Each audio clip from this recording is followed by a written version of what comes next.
Country.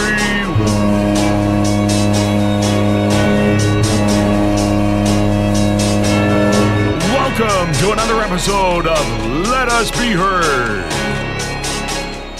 What's up, Moose fam? Calling back here for another episode of Let Us Be Heard. Hope you all had a blessed holiday season and continue to have a fortuitous new year.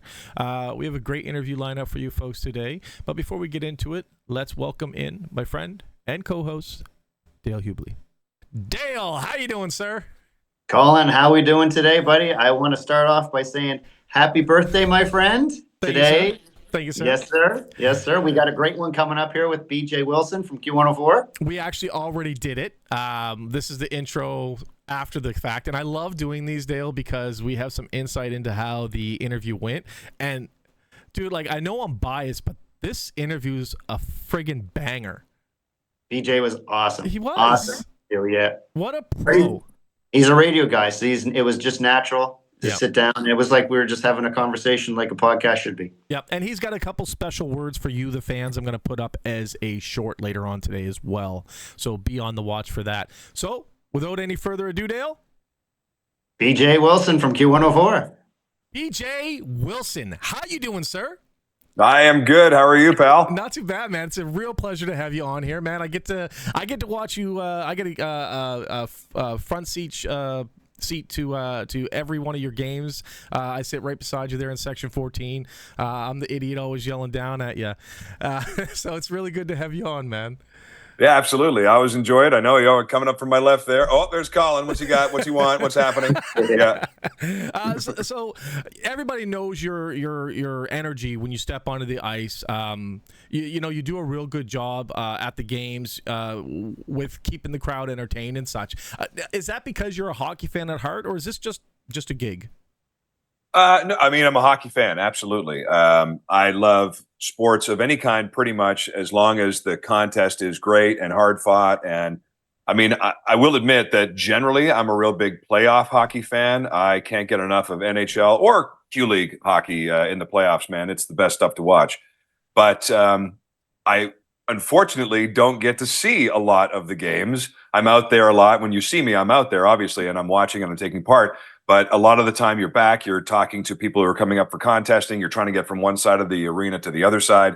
So I miss a lot of the games. I try to grab as much of the action as I can when I have a chance. One of my favorite times is probably sitting just before we do the jersey for the Canadian Forces member, because I tend to get down there about 3 or 4 minutes of gameplay before that's going to happen. And I sit with my buddy Wayne, and they always put the military folks in the same chairs. So Yep. That's a nice time to actually watch the game for like 3 minutes and not have to worry about running off to someplace.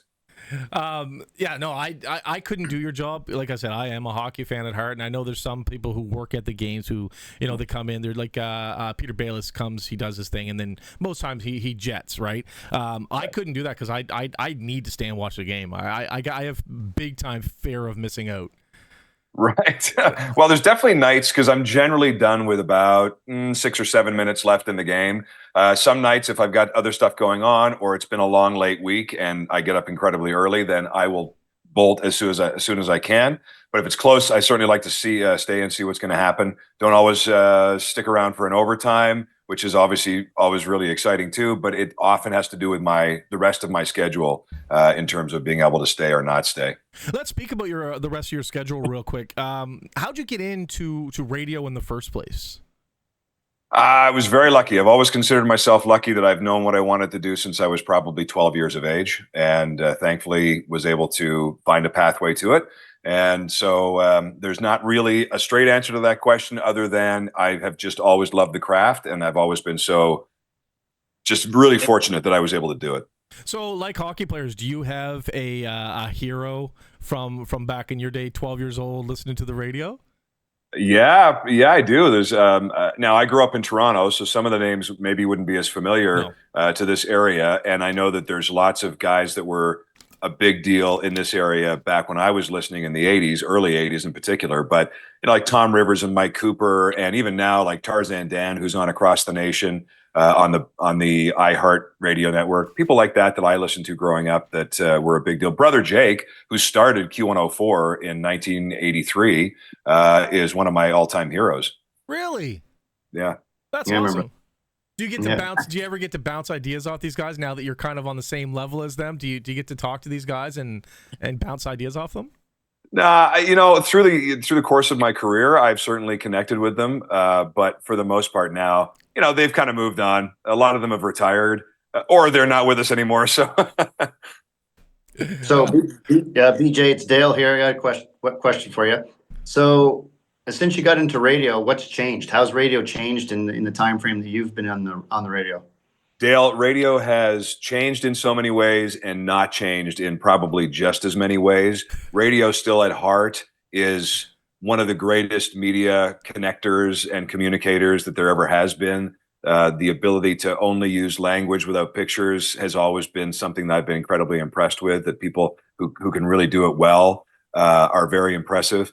And in the way that it has changed, obviously media has changed so greatly over the years in terms of its fragmentation. I mean, now there's people like you with a show on YouTube that people can go and watch. There's podcasts, there's endless streaming services, and people listen to books on tape and God knows what else. So marketing dollars have definitely that pie has been spread out over a much greater area, which has made resources in radio much fewer and further between than they used to be. So there are less people in radio, where you had live bodies on all the time, or even the small markets had live shows. Now you're doing a lot more syndicating.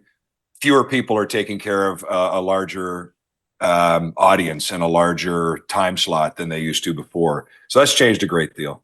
So you don't agree with the old adage from the old song "Video killed the radio star"? Then, eh? No, you know what? Radio is like the great media cockroach. They've been trying to kill it.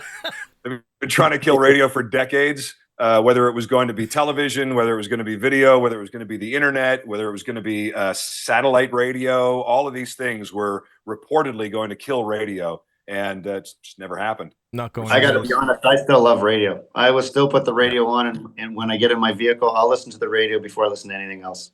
You know what? It's in your car when you buy it, and it's free. Yep. I'll tell you. You know what I enjoy? I enjoy putting 95.7 on. I enjoy talk radio. My favorite part of Q104, C100, whatever the radio is in between the music when they talk and they banter. That's my favorite part of radio. Yeah, no, I absolutely agree. I mean, I come at it from a fairly biased opinion, I suppose, and I certainly would never ever want to promote somebody else's radio network. But I will say that when I do leave a Moosehead game early, I go to 95.7 immediately so that I can hear Garrett give the final play-by-play and find out exactly what happened. For sure. God, he's good at his job, isn't he? Yeah, I think he is. When you talk guy. about it's a relatively small market hockey team that has a guy that has the ability to do the way he does it. We're pretty fortunate, I think. Yeah, I mean, I remember John was great as well. John Moore was terrific, but.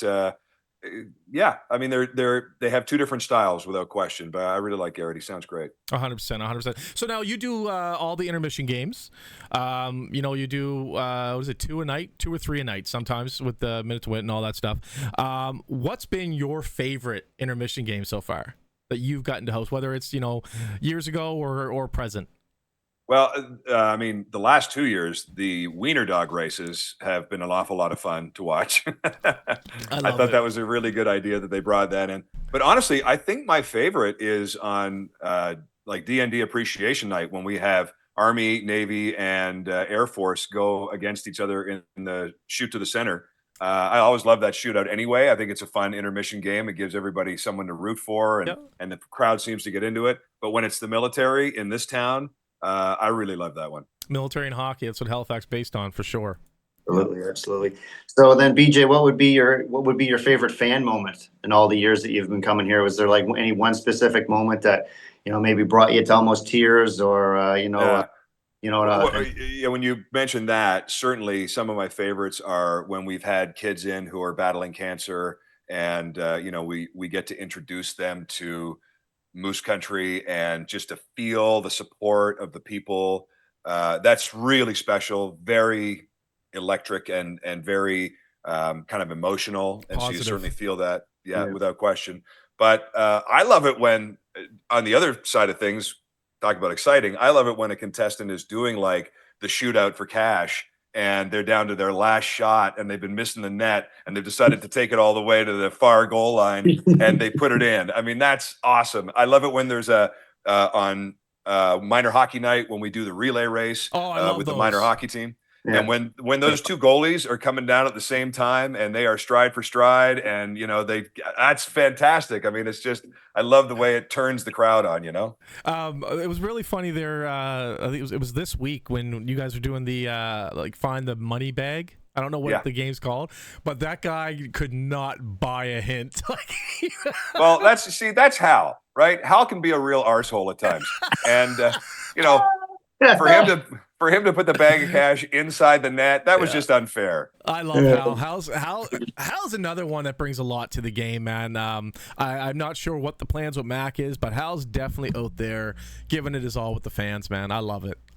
Yeah, Hal is terrific, and he is. The thing about how many franchises have two main mascots as well. Right. And the great thing about Hal is it's kind of like Mack is the angel on the shoulder and Hal is the devil on the shoulder, Yeah, exactly. And I like his kind of mischievous ways, So keep it in the theme of intermissions, the Timbits games. What's it like announcing for them, and do you come up with all the nicknames yourself? Because there's some pretty good ones. I do, and you know what? It's my favorite time of any Moosehead night is the Timbits. I love them, and they do vary in their, I guess, levels. And I love it when you see. I either love it when you see one or two kids who rise above the rest, and you go, "Oh my God, there's the next Nathan McKinnon." Yep. Or you see just a really tight match, and all the kids are getting lots of touches. I really love that as well. And so when you won't see me anywhere for about 10 minutes, 5 to 10 minutes prior to the game, the Timbits game, because that's when they finally give me the roster, and then I can go through the roster and I can put some nicknames on the kids. Yeah. Oh, and I'll tell you, one of my favorite things about Moosehead games is now that I've been doing it regularly for about 6 years, and prior to that for filling in for Bobby, probably for a good 5 or 6 years before that. I have kids that will come up to me now who are well into their teens, and they were 6 or 7 at the time, and they'll come up and they go, "Hey, do you remember me?" And you try to be nice. You're like, "Yeah, dude, how you doing? How you been?" And they'll be like, "I'm Electric Eric, man." And you're like, "Oh, okay, gotcha, yeah." I think I've used an electric name on somebody else since then, but I remember you, Eric. Yeah, there might be a few of you out there, other guys whose also first name starts with an E. The cool thing about that though is even future Mooseheads have played on the ice as Timbits. Walters was a Timbit. You know what I mean? So you literally get the first chance to announce these guys' names. Yeah, that's very true. It's cool. Special, man. I do. I love the Timbits games. They are my favorite part. Super special. How did you end up with the doing the Moosehead games, BJ? Well, it's always obviously fallen to Bobby. It did for many, many years. I think he did 13 or 14 seasons, which is incredible to me. So that goes way back into the early 2000s or mid 2000s. And so then when I came back to Halifax to work with the show again, he was doing that. And of course, he needed the odd night off for whatever reason. So it was always like, "Beach, will you fill in for Bobby?" And I'm like, "Yeah, sure, absolutely." And then I really enjoyed it. And so eventually, after those 13 or 14 seasons, Bobby was like, "You know what? I need a break from this." Because it's a very demanding schedule with everything else that we do as well. Yeah. And so I said, "Look, this is something that I don't want the radio station to lose this partnership. It's so important." I honestly get recognized more from doing Moosehead games on the street. Now, obviously, you see my face at a Moosehead game as opposed to on the radio. Yeah. But, we have Facebook and we have a website and all those things. So we're fairly easy to find out who we are and what we look like. And we do billboards or whatever, TV. And yet I get recognized more from Moosehead games than I do from the radio show. Well, I gotta tell you, I love Bobby Mack. I was a co-organizer for Extreme Cage Combat. For Combat Productions, and we had him in the ring a couple times. Great guy, but and I'm not trying to kiss your butt or anything like that, man, but I definitely prefer your energy. That's very kind of you. You're doing an amazing job with the games, man. Me too. That's really kind of you to say. Thank you. I appreciate it from both of you. Thank you. We do have a couple of different styles, and so anyway, I'll take that for what it is. But I just like your style better. Yeah. So not only do you do the Mooseheads, but you got the privilege of hosting the World Juniors as well. Yeah, he and I split that. I wanted to do many more games than I did, but I had, as you might remember, the weather was pretty bad. I had some travel issues and didn't get back. I missed a day or two at the very beginning of it. But we had decided to kind of maybe do like a 70-30 on it, but it ended up being 50-50. But I tell you what, talk about electric. That was incredible too. Be a part. Electric Eric. It's just like Eric. It really was Eric, man. That thing was Eric. Hey, can we start that? Let's make that a new verb. Anyway, the new thing. Yeah. It was great. Just to be in an arena with whatever it was. I think we just about squeezed 11,000 people in there most games, and everybody on the same side for the most part, and everybody having that collective experience. Boy, that's something that around here we just don't get a chance to have that very often. And that place shook. I mean, if anybody had been at any of those games, especially a Canada game, obviously, when they scored, that whole building shook. I was honestly afraid for its, potential structural damage. Well, I'll tell you, the IIHF had nothing but rave reviews about how Halifax handled the tournament. Yeah, no question. I mean, and we did. And if it's not back here within the next 5 years, I'll be very surprised and quite frankly, a little angry. I heard not next year, the following year. That's the rumor that's going around. So hopefully. Yeah, well, it should. It should, because this town just absolutely gets just ignited by something like that, and you're never going to have trouble selling it out. And the beauty was, it wasn't just the Canada games. The arena was sold out for just about every matchup, Halifax loves its hockey. That's the bottom line, right? Yep. Here's a lighthearted question for you, BJ. The game minute to win it. Yes.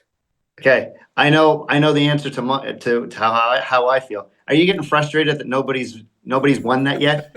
Well, I'm frustrated for the contestants, Dale. If I'm honest, I am. Especially lately. Now that next game it'll be $4,000. I mean, that's awesome money. That's a lot of beef jerky and Monster Energy drinks, right? Yeah.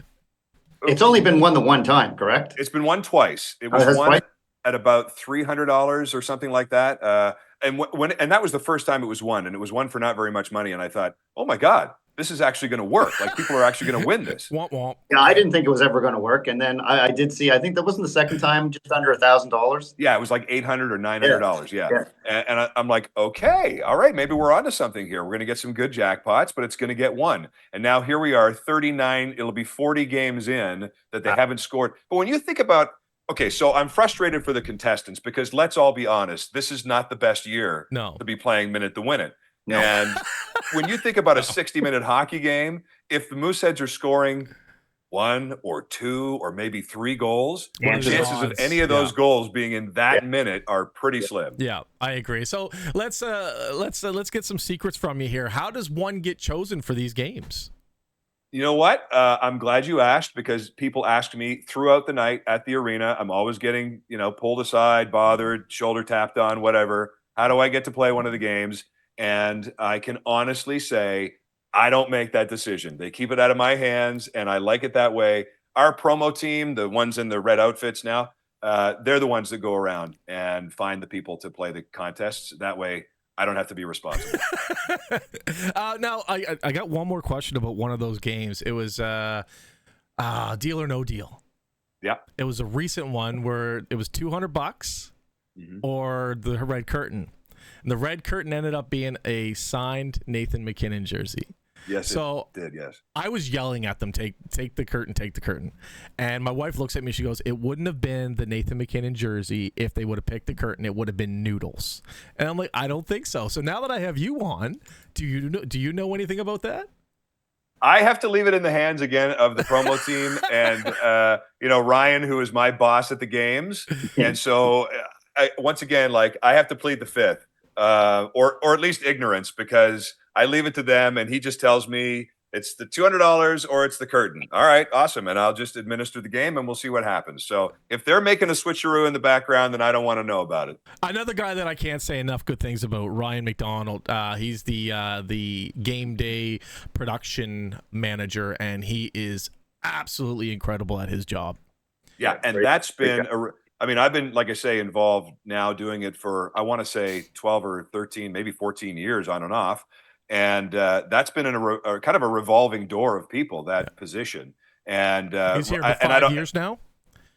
Yeah, I think Yeah. that's probably, this would be the 5th year probably. Yeah. And I certainly would not speak ill of the people who came before him. We've had some really good people in that position, but Ryan has really kind of made it his own. He's been very on top of things. You can always count on him, and it's nice to have that consistency. I don't know how much longer we'll have him, because like I say, that position itself lends itself to people cycling through it. You know, it's a young guy or gal's job. And so hopefully we have him for a little bit longer, but I know at some point he'll move on to bigger things for sure. Hopefully he stays with the organization though, because he started as like tickets, doing season tickets and stuff, and then moved into that. And so hopefully they'll find a place higher up for him in the organization. And his mom works up at the merch shop in the mezzanine there. Get out! I didn't know that. Yeah, I had him she's on a the show. sweetheart. He never brought that up. That's funny. Yeah. Oh. Maybe I shouldn't have said anything. Maybe it's a secret. Maybe it's not his mom. Wow. Oh, you had me lean back so far I moved my green screen. You're up, Dale. What's your most embarrassing moment over the years, BJ? I mean, I think I guess. Have you had any? What's that? Have you actually had any embarrassing moments? I would say that, number one, I don't embarrass easily. You know, you really have to roll with the punches with that kind of thing. I didn't live here for quite a while prior to 2010. So there is Moosehead history that I'm not as familiar with. And Gotcha. Sometimes if they bring up players or questions from prior to 2010, I wouldn't say that it's embarrassing, but I like to make sure that I at least sound like I know what I'm talking about. Because one of the most embarrassing things you can do is just make a false, wrong statement and not know something about the team that you're supposed to be promoting. And so that makes me a little nervous at times, but I try to make sure that I'm on top of it. Other than that, the only thing is, at some point I'm going to wipe out. It's just going to happen. It's inevitable. It's inevitable, and it hasn't. It happened to Hal. I've caught myself 3 or 4 times, but I've never actually gone ass over tea kettle. But I know it's going to happen at some point. It happened to Hal. Yeah, that's right. Yeah. Right? And he's wearing protective gear, so he's all right. So I need a little bit more insider information here, man. I'm sorry, I'm going to spring this on you, but the new owners came in. They came in with a bang, so to speak, bringing us a Gatlin gun, a quite literal Gatlin gun. Where the hell is it, man? Colin, it was a piece of garbage. It was like, I don't know what the number was. Ryan would probably refuse to tell you, but I want to say it was about an $8,000 piece of garbage. Wow. And it's still backstage. I see it every game. Too, yeah, I see it every Yeah, game. I walk by it and I go, there's a piece of garbage. Do you know what? The couple of nights that I got it to work right, it was very cool. As you know, you saw it. It was like thump, thump, thump, thump, thump. I mean, and you see it sometimes in America at some of their like college football games and things like that. And you go, oh man, that's the dream. But then the reality was it just wasn't built very well. Yeah. And even those individual guns, like we have 3 of them at the radio station, and the Mooseheads now have their own 3, which just started this season. And even those things, we're constantly like maintaining them, fixing them, jerry-rigging them, just getting them to go, because they, I don't know. I don't know whether they just aren't built very well, or they just take a lot of abuse, or different people are using them, so they get mishandled. But all that stuff is really hard to keep working. But it is so important. I mean, now that we've moved on to shooting donaires as well as T-shirts, you know, you got to make sure that things are in good working order. I was about to say the Donair guns seem to work amazing. Yeah. So here's a little backstage information. If you ever are wandering around the coat check down the South Bomb, there's a bit of white concrete wall that has now been permanently stained by Donair. That was where I tested the Donair gun before we went out. I'm going to look for it next time I'm down for autographs. That's awesome. It was about a 20-foot shot, and the damn thing exploded all over the wall. I had to clean it up. They made you clean it up? Well, I was the one that did it. I'm just like that. I'm like, I'll get it. It's my fault. My bad. That's on me, guys. That's on me. So, in your opinion, I mean, you've been doing this a long time now. Like you said, it's been your dream since you were 12 years old. Who's the most famous person that you have had the opportunity to interview? And have you ever, like, quote unquote fangirled out over somebody you were about to interview? Yeah, I guess I've gotten a little bit nervous at times, which I don't think is a bad thing, by the No. way. I think it's kind of good to be nervous. It keeps you on your edge. But for the most part, I try to remind myself that anybody that I'm talking to is just another human being with their own human experience, and they're no better or worse. They might just be more famous than I am, and that's fine. And the thing is, I also understand that a lot of times they're not comfortable with it, and so you try to make them as comfortable as you can, and that could be people who have been through dozens if not hundreds of interviews. It's often not their most favorite and most comfortable place to be, so I try to keep that in mind.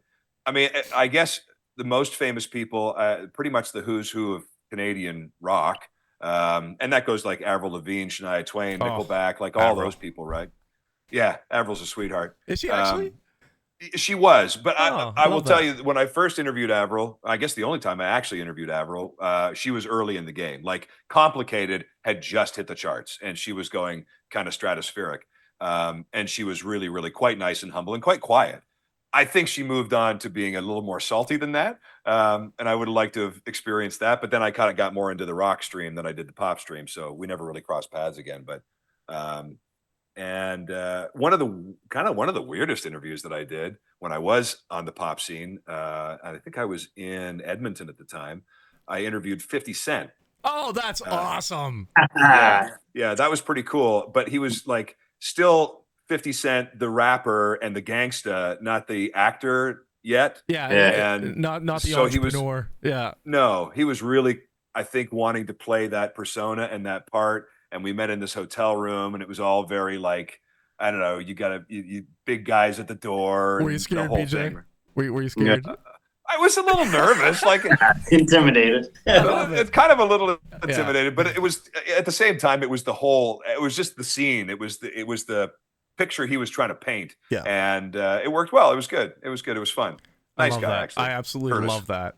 Curtis, yeah, we're on first name basis. Me and We're Curtis. on first name basis now. Yeah. I love it. Is there a bucket list interview for you for your career in radio? Is there a bucket list interview that you absolutely would hope to do one day? Yeah, there is, and he's somebody who's been interviewed by someone else at a station that I've been at, probably 2 or 3 times. And so when I say I'd love to sit down with this guy, it would have to be like over a beer, probably at his establishment, and it wouldn't even necessarily be for air. I just like to hang out and chat with him, and that would be Sammy Hagar for sure. Oh wow. Nice, Yeah. nice. Why him? Oh, well, I've been a Van Halen fan since I was 12, and I'm not one of those people who pledges allegiance to one of the Van Halens over the other one. I love them both for different reasons, and some of my favorite Van Halen music is with Sammy on the mic, and just what he's done as an entrepreneur and with his alcohol business and with restaurant involvement and the amount of money that he's made, and then also just being the front man of different bands and his own solo career, writes an amazing song. I've always been a fan, so I'd love to sit down. But like I say, I don't even really want to interview him for the show. I just want to hang out with him for an evening. Yeah, just want to have a casual conversation. Did you get the opportunity to meet Eddie's wife while she was in town? No, I did not. No. This is years ago. I did some bodyguard work for the productions around town. She was here doing a Tom Selleck movie, I believe it was. Yeah, I think I remember hearing about that, but no, she's a cutie patootie too. I didn't get stuck on her detail. I had to watch Shamar Moore's trailer. Oh, yeah. Oh, but it was stellar guy. It's stellar guy, great guy.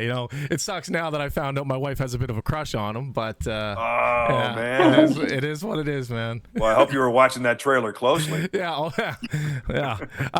So, is there any advice you may have for kids coming up now who aspire to do the same as you? Who want to get into radio? Yeah. Well, boy, I have said this, and radio's changed as we talked about earlier. And there are less opportunities in radio. So you have to really rise quite quickly, which is not necessarily an easy thing to do. There isn't the training grounds that there used to be. There aren't the overnight shows and the evening shows in the small markets. They just don't exist. So that makes it difficult to hone your craft. So I would say what I always say, and that is to make sure that it is your first love, that it really is what you want to do, because you're going to have to work hard at it to get to any kind of a status that you might dream of is not going to be an easy thing to do. So make sure that you're ready for your bumps and your knocks and to, put your years in, because that's what it's going to take.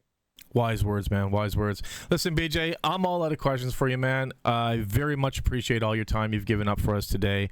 It was a pleasure having you on, and this was actually a really fun interview, man. Like you go into these, like you said, you're always nervous before an interview. I'm always nervous that it's going to tank or not do well. I'm telling you that is not the case. You were an absolute gem today, man. I really appreciate you. Well, Colin and Dale, it was really a pleasure of mine to be on with you. I appreciate the invite, and we'll see you at the arena, guys.